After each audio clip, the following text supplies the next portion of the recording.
A mailer funded by a Parkersburg councilman is drawing criticism Friday from confused residents. District 6 Councilman Mike Reynolds says he used his own money to send postcards encouraging residents to report suspicious activity. But some residents say the message goes too far.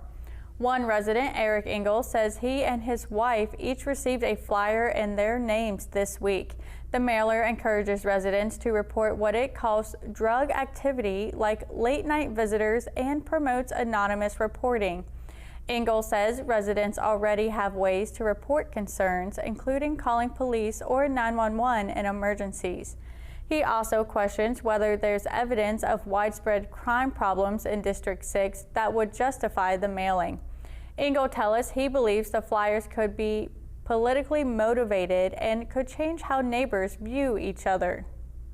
This sent a message to me as a constituent of Mike Reynolds in District 6 that he really is trying to stir a pot here that doesn't need to be stirred, that he really is trying to pit neighbor against neighbor and community member against community member.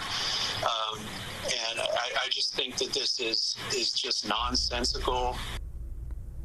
Reynolds made a statement Friday noting that he used registered voter information to easily get names and addresses of residents in his district. He says the issue with drugs in communities is always a top concern for his district when council meets to discuss important issues within their districts, noting that people in his district bring up this concern throughout the year. Reynolds believes the ability to mail in anonymous tips is better for those who are not confident submitting online complaints. Visit our website, WTAP.com, to see Reynolds' full statement.